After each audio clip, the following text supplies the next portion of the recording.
Okay, hello. So the time has come to repot this little beauty.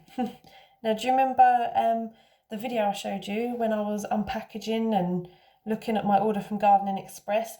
This was the one I said they'd cut and it didn't look too great. But also the roots were coming out. Look at all these. Look at them. Look how long they are when you actually pour them.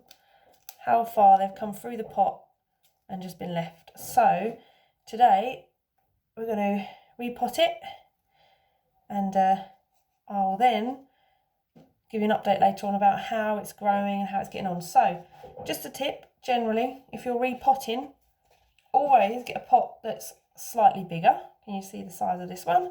And if I put that in, it's got about half an inch, nearly maybe an inch all the way around, and the same probably on the bottom. So always go for one bigger that you can sit the pot into and there's room around, but never go for a pot that's too big that you've got a lot of space around there that you've got to fill with soil. Number one, because the plant will grow slowly, so it's not going to need all that soil. That's a waste, absolute waste of soil. Number two, if you give it too big a pot, it won't grow very well because it will just either be saturated with water, or it's got too much room to grow and it's not going to fill its potential in that pot for a long while. So you're just really wasting energy and money and time on soil and yourself. So let's start by potting this one up. So we've got a bigger pot and I've got some soil here. This is just general multi-purpose compost from the shop. So I'll put a little bit in the bottom here. It's quite dark, but you can see there's some soil in the bottom. So obviously got drainage holes there at the bottom as well. Every pot needs that. So I'm going to try and get it out of its pot without damaging as many roots as possible here. You can see I've got my little snips there just in case, but it's always good to have everything on hand. So we're going to lever it with our fingers. Now you can probably hear some of them are snapping and pulling. That's fine. It's always better with roots to snap them than cut them. If you cut them, sometimes it can just do more damage. If you snap them, you're not going to damage as many roots by just pulling with your fingers. So, look at those. Wow, that's a lot of roots. So you can see I've lost some here, look where I've snapped them off.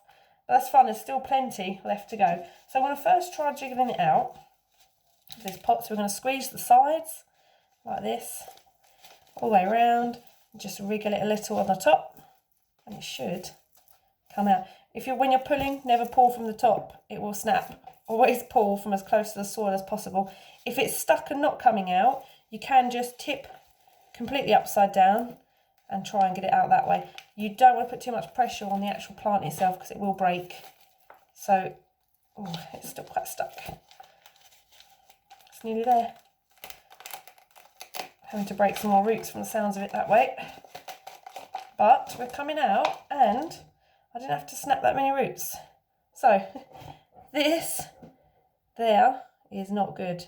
That is probably making the plant die, to be fair, because they are so crammed together. There's no soil between them roots. So that is not very good. So definitely needs potting on. I did lose some more roots, I'll be honest.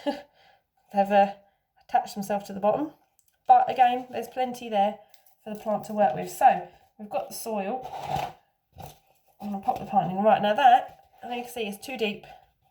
It needs to be here, just on the edge of the surface, on the rim there. Right, so that means I need to put a little bit more soil in the bottom, and then I'll stand that there. So that's looking good, it's at the right height. So now I'm going to put some around the sides. So generally, you just put it around the sides gently. You're not going to compact it or push it in. The problem is, when people pot plants on, what they tend to do is they push the soil right in, really compact it. Well, the issue when you do that is you're squishing everything so tight that it physically is unable to allow its roots and everything to come out.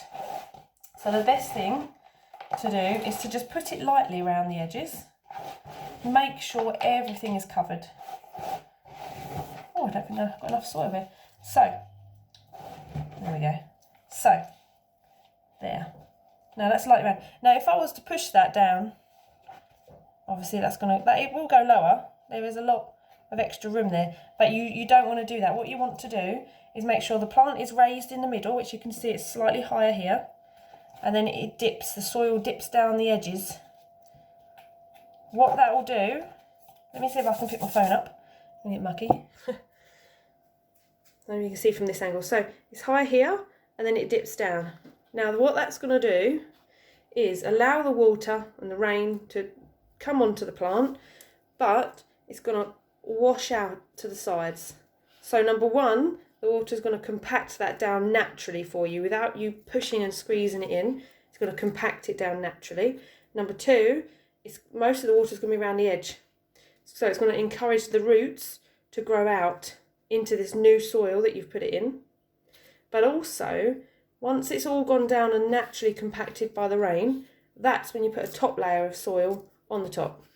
And then, once you've got your top layer on, you're done.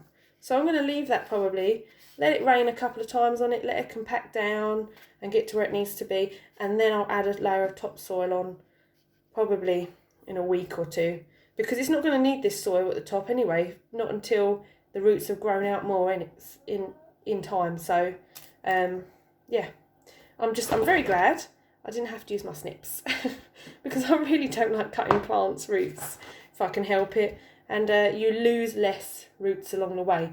But fingers crossed, we'll get some growth on this and some flowers, and we shall see how it goes and if it comes back to life. But any comments, again, comment below, any questions. If you've got questions on your own plants, I will try and help if I can. But thanks again for watching, and enjoy the rest of your day.